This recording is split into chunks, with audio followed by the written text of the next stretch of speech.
Welcome to another episode on the People Productivity Channel, where you are the product and a better you is a solution. We have on an incredibly interesting guest today, Dr. Scott Blaise. He's a hypnotherapist.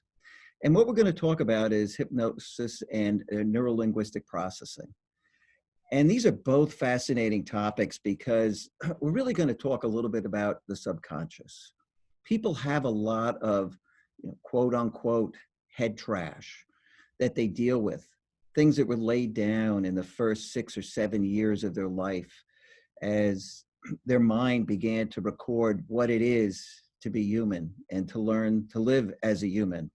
And you can't really access that area very easily and rewrite those programs. People pick up bad programs during life, oftentimes during traumatic events and other things that can write areas of the subconscious. And when you consider that many people go through life and 90% of their day, their subconscious is what is driving and controlling most of what goes on.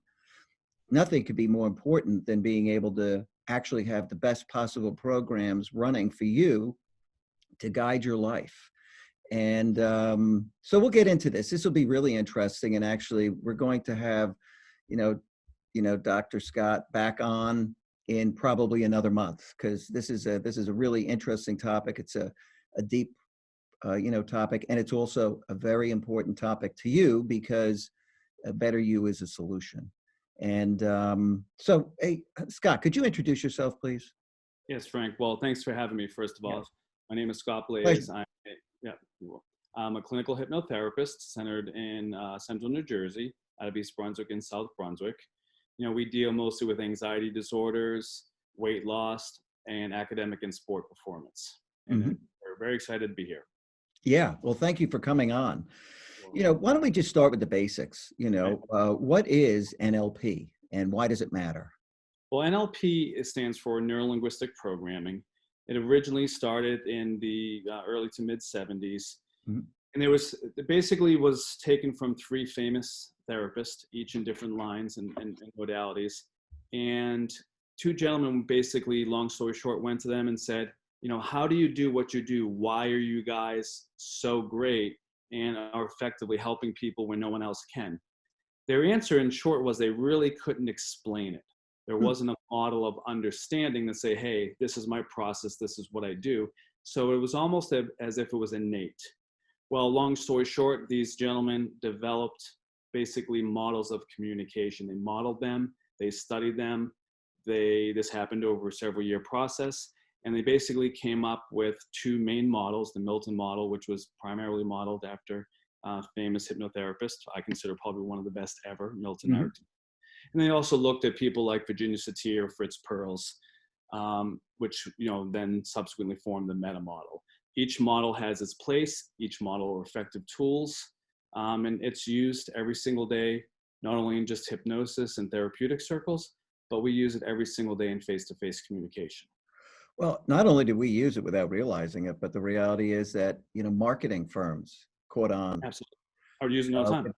They use it all the time because they want to understand how people respond to different words, phrases, language, how to piece it together and influence others' behaviors with that. Yeah, absolutely. I mean, politicians use it all the time. I mean, you look at the slogan, "Make America Great Again." Well, what's great? What's going to be great for me is going to be completely different for what's going to be great for you. And they understand that. And that's actually a very, very famous, Milton Model pattern. Yeah. Ambiguity. So, when you have something that's ambiguous, something that's vague, what our mind automatically does is we have to fill in the blanks. And we fill in the blanks with our own past, our own experiences to make sense of what we're hearing, to make sense of that information we're receiving. So in terms of our audience and their ability to understand what this is, right? Why is it important that they should know this or something about it? Well, one of the main importances lies in the fact that when looking at face-to-face communication, it's not really what you're intending. It's not really what you mean. It's how it's being interpreted. As example, you came up to me and I commented on your shirt, and you took that as an insult. So the question lies is what I said an insult, or was it interpreted as an insult?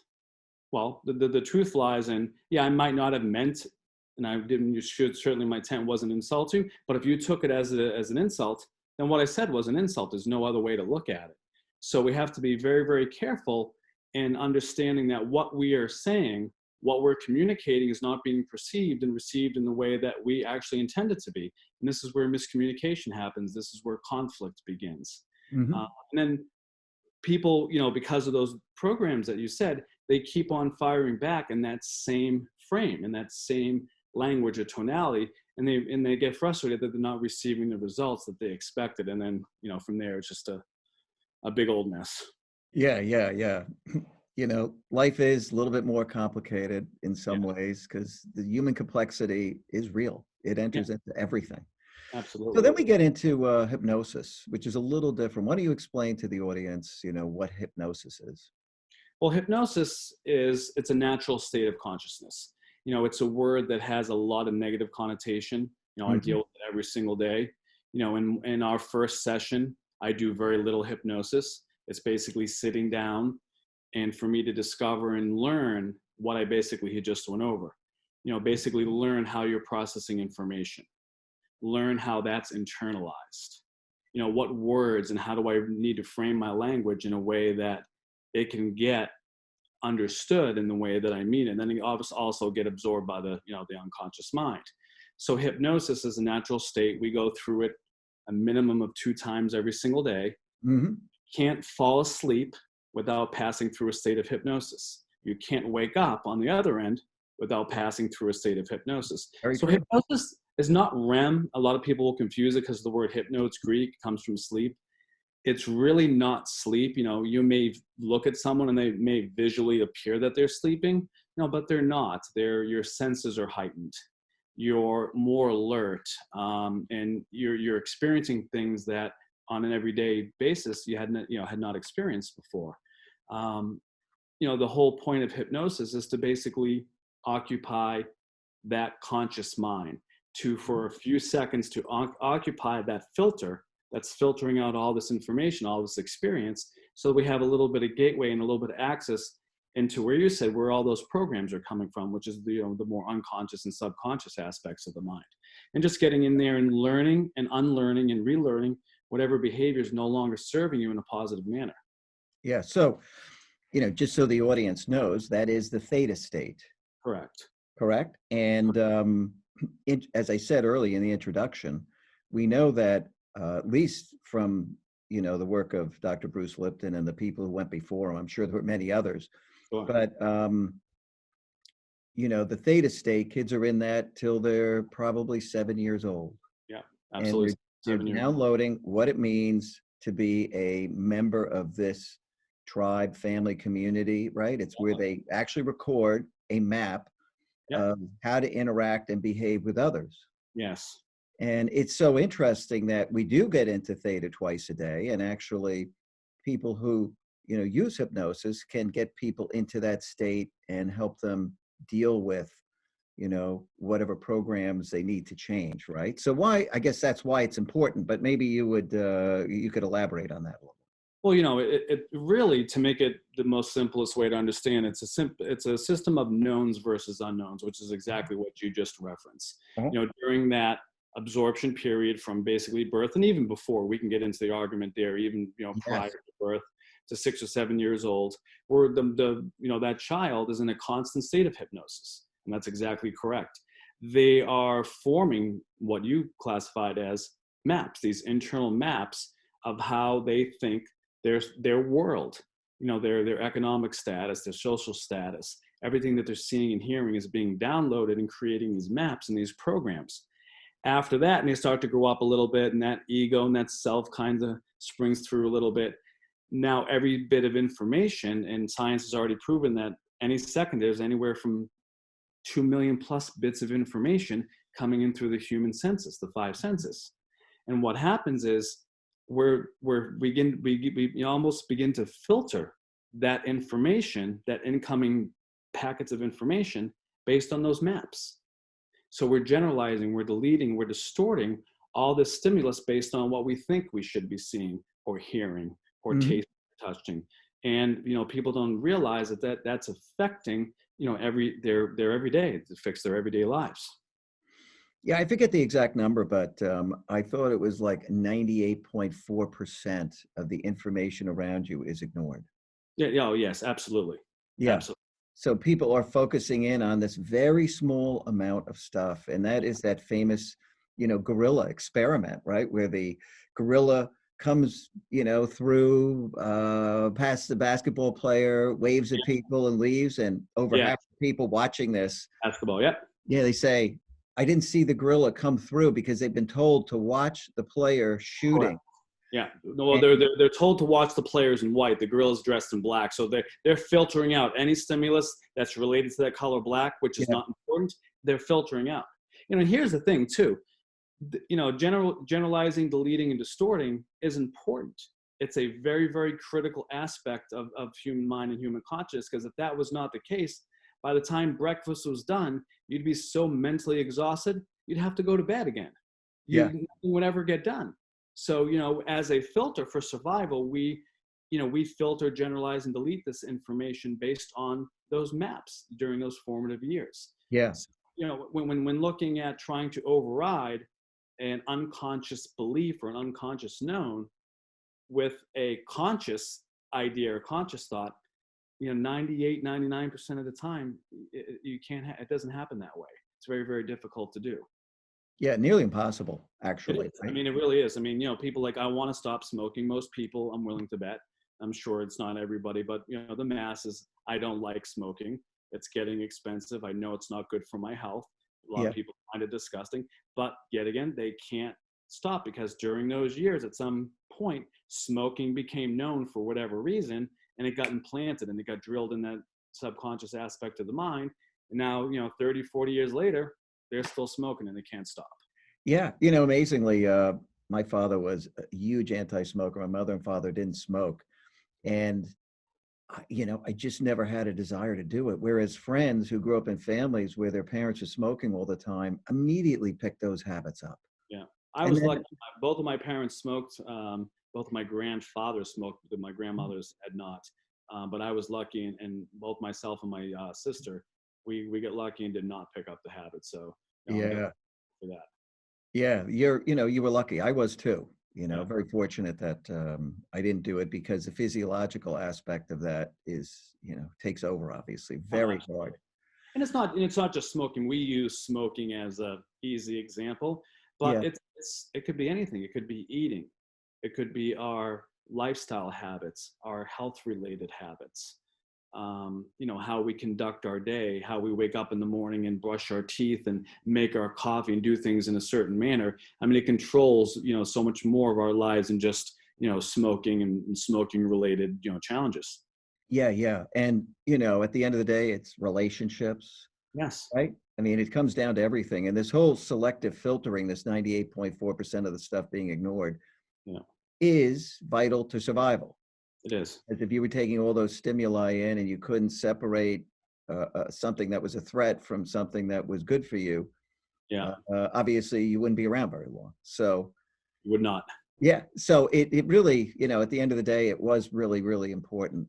And this notion of the conscious versus the unconscious mind. And you know, people today, we hear these terms all the time, and people, I think, generally understand them, although they may not understand kind of the power of the subconscious. But Hmm. what's great is that we're heading to a time where more and more people are becoming Absolutely. aware of this and the fact that they may have some programs that aren't very good running, and they need to just really begin to go about changing those. Well, the critical thing there is, every behavior that we adopted at its core had a positive intent at one point. Mm.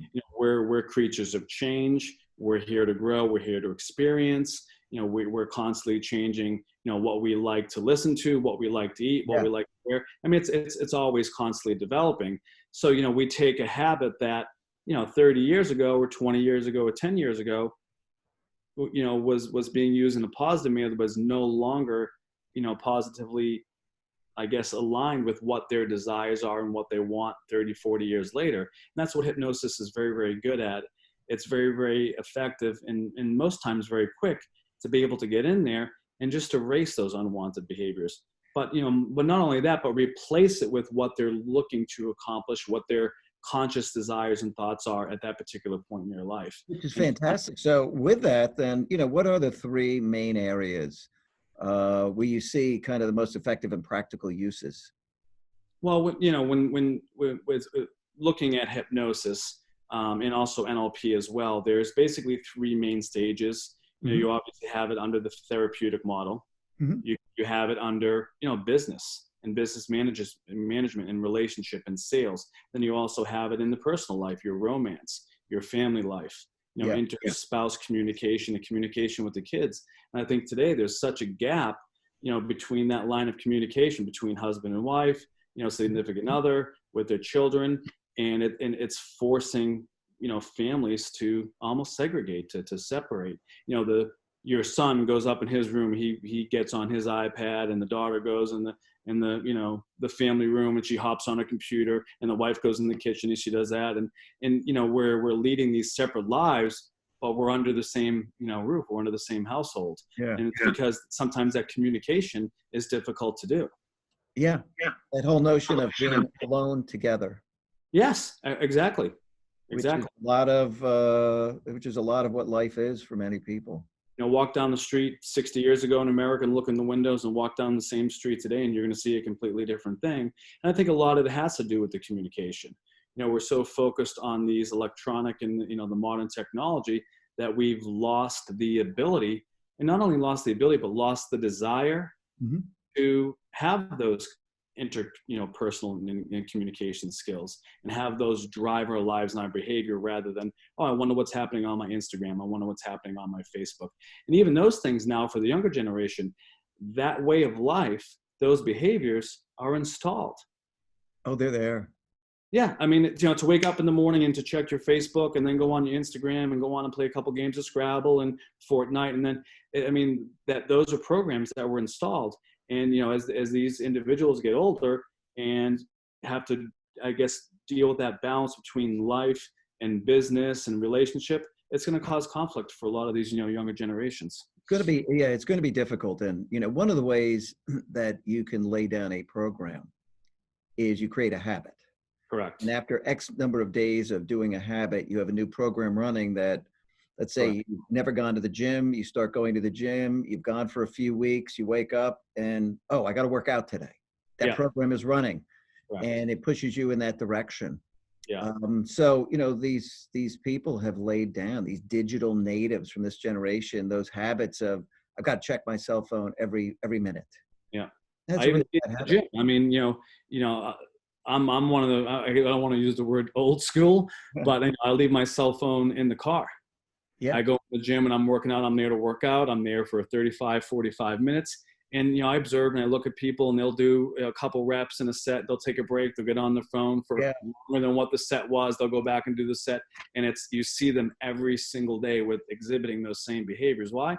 Because it's unconsciously driven. They think they're making the conscious choice, like, hey, I want to take a break and I'm going to go check my phone. But before they consciously decided that, the unconscious mind has already made up the choice for them. So is there really any choice? Most of the time it's no. Most of the time it's no. 90% of the life is being driven by these programs, both good and bad. And that's why I love hypnosis, because it gives you a tool to get in there and to change those programs and to rewrite those programs. There's different ways to. You don't only need hypnosis, like you said. You can, through the force of attrition, force yourself to go to the gym for 21 days or 16 days or however long you need to form a habit. But, occupying that critical faculty, keeping that conscious mind occupied for a couple seconds, put them into a relaxed state, and just turn their focus inward, has amazing, amazing effects. And it's usually a lot quicker. Yeah. And, listen, there are a lot of different tools and ways to do things in life. And, for some people, they're disciplined enough that they could say, I'm going to start working out. Absolutely. And they can do it. But for many people, it's really difficult. And they may go for 3 days and then stop, right? And, health clubs have relied on all of these memberships where people don't show up forever. Yeah. I mean, this is their business, that you're not going to have the discipline to do it. So whatever program is running in you that makes you do things other than working out is really affecting, your health over time. Well, even myself, for example, during these social distancing and lockdown times, I said at the beginning, okay, I'm going to use this time positively. I'm going to read X number of books. I'm going to do X number of things. And I did it for a couple moments and Yep. right back to my old habits, because it's hard to override that unconscious pattern with Super that conscious difficult. thought. Yeah, super difficult. So, let's talk a little bit about the model of the mind, in hypnosis, conscious, Yeah. unconscious mind, critical faculty, knowns versus unknowns. Why don't you get a Yeah. little bit into that? So, as I mentioned, any given second, we have this abundance of information coming in through our senses, and that's consciously done through our auditory, our kinesthetic, our visual, of course, taste Mhm. and smell as well. That information then goes through a process of filtering, okay? But when looking at the model of the mind, you have basically three distinct areas. You have that conscious Yep. critical faculty, which represents maybe, let's say, give or take 10 to 12%, Mhm. okay? You have the area of the mind that's the oldest part of the mind. It's that primitive area of the mind that's controlling functions in the body like breathing and heart rate, and basically is there for survival, controls the fight or flight, the parasympathetic and the sympathetic nervous system. So it's controlling that aspect. But that big chunk in the middle, which is about 88%, is basically hardware. It's, like hardware. It's all this space. It's all this gigabyte of room that, like you mentioned, during those formative years, this information is getting downloaded. Okay, Yeah. so let's say, as an example, you're 4 years old, and this actually happened to me, so I'm speaking from a kind of, more personal note here. You played hockey, and every morning on the way to hockey practice or a game, you and your father would stop for a coffee. Yeah. Well, to a 4-year-old boy, that's the coolest thing in the world. Now to a 45, 46-year-old man, I'd have to drink coffee every single morning, because drinking coffee, especially in that context, for me had become known. And it had that strong emotional attachment. Mm-hmm. Okay. And all of a sudden it plants a seed and that seed grows. On the other side, you have things that are unknown. Okay. So, fast forward 10, 15 years later, in that subconscious mind, in that hard drive, is you have all these experiences, past experiences, Yep. Whether good, bad, mundane, tragic, that got labeled either known or unknown.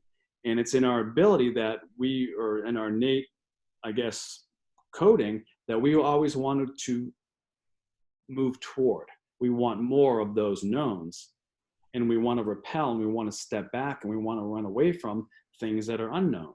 Mm-hmm. So, as an example, when let's say you're 25 years old and you want to start losing weight and you want to start getting fit and you want to get out there. So you're consciously introducing a thought to the unconscious mind, but in the unconscious mind, that exercising, that losing weight is an unknown.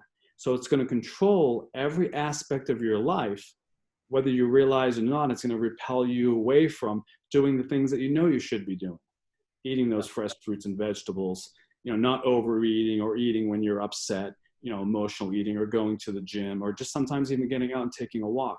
And it's going to, I'll do it later. Or, I can't do it right now because they're paving in front of my house, and I'll do it tomorrow. And then tomorrow comes and it's raining. And so you think that we're just delaying it, but it's all being driven by, hey, I don't want it because I don't know what it is I'm going to repel away from.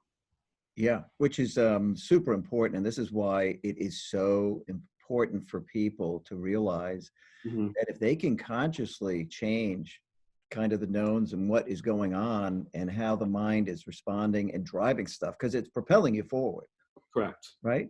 Yeah. I mean, when the only way to quickly do that really without hypnosis, and I guess it's even an aspect of hypnosis, if you have an external event or an experience that has a very, very strong emotional attachment, it can push through that barrier, that critical faculty.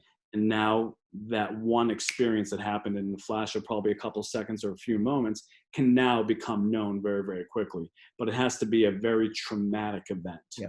Now, that's why, we get into things like, soldiers returning from the war. Obviously, they're not between the ages of 0 and 6 or 7 years old, but they had these experiences that accompanied this strong, traumatic, emotional response that basically thrusted it through that little thin barrier, And now all of a sudden, all these other things become known and unknown that they didn't have obviously prior entering the, the war and service and whatnot.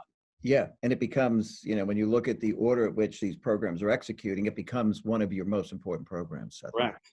Absolutely. Because it was so traumatic that the body never wants to go through it again. It doesn't. It doesn't. It's going to do anything to avoid pain. So the more painful something is, the higher up it is in this programming. Yes. Hierarchy of what programs get executed. So it gets inserted on top. Yeah. And so this stuff I'm just fascinated by it. I always have been. Because I say the same thing every single day. Yeah. I mean, for so many people, this is a big opportunity to begin to get in and help rewrite parts of what is their life and change their future in reality. Yeah. And, here's I guess one of the challenges when looking at all this, someone might want to overcome, or someone might have some problem or challenge in their life. Let's say they can't sleep, or they're having nightmares or whatever. And they're consciously trying to figure out, what's going on? What is this? Where is it coming from? And it's almost like a dog chasing its tail. They just can't get to that answer, because oftentimes that answer is far below that threshold of that conscious awareness. And it's locked in a place where no one can get to. But it's still, those air bubbles, let's say, are still filtering up and still sending these whispers and controlling aspects of the life that they wish it really wasn't. Yeah. And, the conscious mind actually handles speech. Correct. And the subconscious mind, it's not language, it's programming. So, you could talk to it all you want, but that's not how it gets programmed. It gets programmed through experiences. Absolutely. And when even looking at language, people will give you indications, they'll give you clues as to, how they're mainly filtering external stimulus. We have what's called a preferred or main, representational system, or let's call it a map. We have a main map. Are we seeing the world more through visual means, through auditory, or through kinesthetic?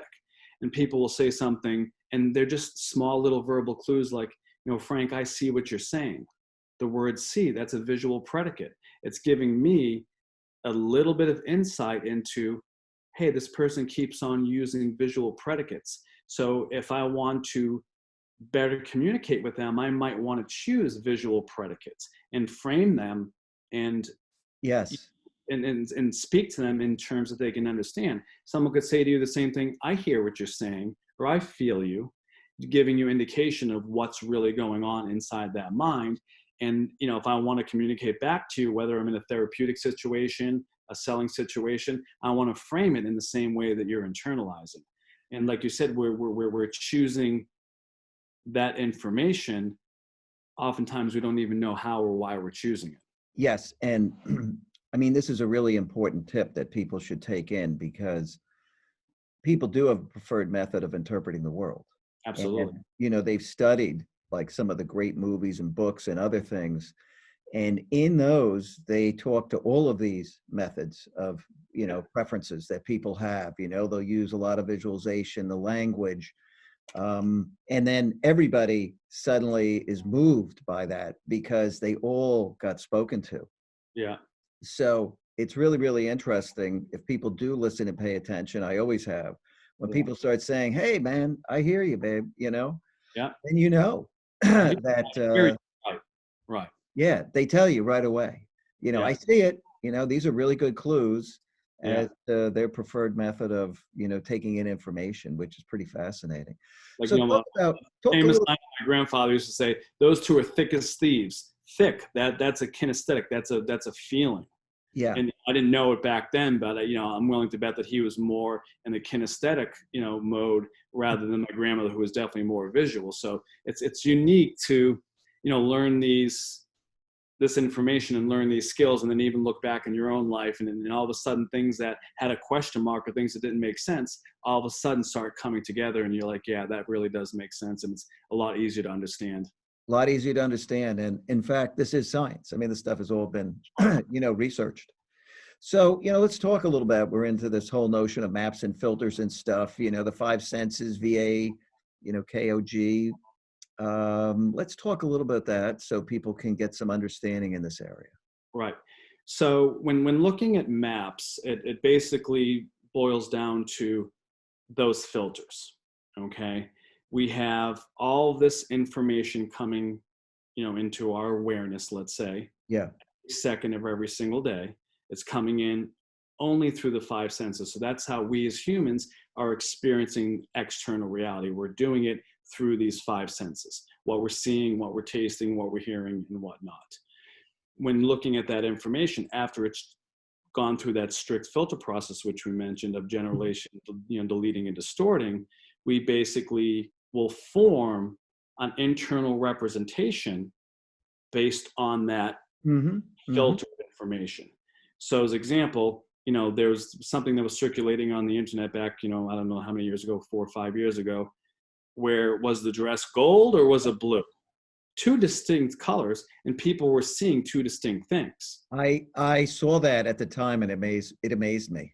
I don't know how people see gold, because I still see blue. Absolutely. It was one of those things where even I couldn't believe it, because it was so visual and strong. Well, then there's the Yanni versus Laurel. Yes, that's another good one. I never once heard Yanni. I always hear Laurel, and I've listened to it. I have some NLP training that I do, and that's one of the videos I show. And the basketball one that you had mentioned, Frank, is another one that I show. And every single time, it's the same result. And then you'll have a class of 30, 40 people, and the class is pretty much divided evenly, where half will hear Yanni, some will hear Laurel. I even heard a couple of other people, they heard something different. Oh, really? Yes. Interesting. So it goes to show you that, that stimulus, that auditory stimulus, is being filtered through those past experiences, and it's being filtered different. Then all of a sudden we arrive at a representation. Oftentimes it's a picture, it's a frame, or it's a feeling inside. Yeah. That's filtered through those values and those beliefs. And then what it does is it causes behavior, and we'll react and respond in a certain way based on that internal representation, which then creates personality and so forth and so on down the line. And people like, why are you acting like that? Well, I don't know. Well, here's why. You have to back up. Yeah, I love these examples because they really do show how people interpret the same thing completely differently. I was hearing Laurel all the time. I could never hear Yanni at all. Yeah. And, it was amazing how many people heard Yanni. I'm like, I would just play it over and over going, what? How? Until I started actually showing it in front of a group of people and reading their body language, and really, I just thought it was just someone, playing a joke. Like, I could record anything. Like, do you hear gorilla or do you hear hockey puck? Yeah. And people are like, I hear gorilla. You mean you hear hockey puck? Yeah, I hear hockey puck, but they're really not. They're hearing gorilla. But when actually having people witness it for the first time and watching their response, it's pretty easy to see that, hey, maybe we are filtering more than we come to realize. Yeah. I mean, it's very, very telling. All of these little things like the gorilla and stuff, they wake you up. Yeah. And, as people begin to have different interpretations of the world, it makes you step back and just appreciate the fact how we're all different. We have different experiences. We have different representations of the world that have been laid down. And so much miscommunication comes from people not really stepping back and not judging what is going on. Because it's really all judgment that drives a lot of, how people interpret this stuff. Maybe if people understood this and practiced it and really were able to grasp it, terms like, what's wrong with you? Why are, terms like that maybe being a thing of the past, because now we're all understanding that, we may be all connected, but we're here to experience different things, and we're experiencing it in different ways. And I have the right to hear Yanni or Laurel. You have the right to, miss that moonwalking bear, or, whatever it is, or see gold as opposed to blue. And it's not one way's better than another. It's purely subjective. And if people understand that, then a lot of this miscommunication can maybe be resolved. That's right. And it's a judgment of what I'm doing is better than what you're doing. Correct. And people do want to defend what they're doing, right? All the time, because maybe, you know, maybe they were judged a lot as a kid. And then suddenly, you know, they're very judgmental about everything. And hey, you're an idiot. You don't hear Laurel? What are you talking about? Right? You know, I think we need to, you know, as each individuals in society and whatnot, is to really understand what it means to just walk a mile in another guy's shoes. Yes. Walk a mile in another person's perspective and see it differently. And that's one of the things that therapy and hypnosis has taught me. And, you know, early on in my career, someone would come in and they're explaining their problems, their challenges to me. But guess what? I'm still filtering it through my past experiences and my, you know, traumatic or mundane, you know, life. And I had to really, you know, learn and adapt early on to, hey, I need to broaden that perspective. I need to open my mind. I need to really, what's the intention behind those words? And not only that, once I understood that, to be able to regurgitate it and frame it in a way that it can fit seamlessly. It's like a puzzle piece that can fit seamlessly into how they're interpreting and what their main, you know, representational system is. And once I understood and really grasped that, you know, I saw, you know, right before my eyes, miraculous changes. So what are some of the miraculous changes you've seen as a result of hypnosis? Things that people have come in with that are either, I don't know, really unusual or even normal that they needed to change? So one of the more common is a lady came to me in her late 70s. She had had some heart trouble over the past 6 or 7 years of her life that ended up to needing major surgery, died several times on the table. They brought her back. Okay. There was like a 10% chance that she was going to live. Subsequently, after that, I mean, everything, you know, she pulled through, physically recovered, started having nightmares. Okay. Make a long story short, she comes to me for quote unquote nightmares. Well, the heart trouble started when she was 70 years old. She was fine. She was healthy, non-smoker, never drank, you know, led a very, very good life. When the true love of her life gets a hold of her 50, 60, however many years later, on his deathbed. Oh, no. Tracked her down through her brother's Facebook account and said, I never loved anybody else. You know, I wanted, you know, I've been searching for you all this time, and literally dies the next day. Oh my God. So she comes to me, you know, through the process of discovery and learning more. Yeah. Luckily for, you know, for her, she had the ability to really reach what's called a somnambulistic level, which not everybody can do or can do easily. And so what does that mean? What does that mean? It's basically getting down to those lower activities of mind, like you said, theta. Okay. Okay. And being able to be guided into those, you know, those really, really low levels of, you know, if we're looking at the monitor, you know, low levels of brain activity. Well, come to find out, it was an event that took place many, many years prior, that she was 3 or 4 years old. This is when the first time it started. Her mother ties her up in I think it was the 3rd or 4th floor attic of their house to go out and have tea with the ladies. Oh my God. No one to watch her. And she's, you know, here's a 77-year-old woman describing the rope as she's actually looking at it. So I thought that was the root cause. Well, that was just part of it. So 3 or 4 sessions later, I'm like, yeah, there's something else going on here. You know, we fast forward to the incident with this gentleman who called her when she was 70 years old. She meets him, they instantly fall in love. You know, he proposes to her. She goes home, tells her mother, hey, you know, such and such, we're getting married, yada, yada. She goes to bed. The mother takes the ring, mails it back to him, pretending to be her. I changed my mind and never want to see you again, never call.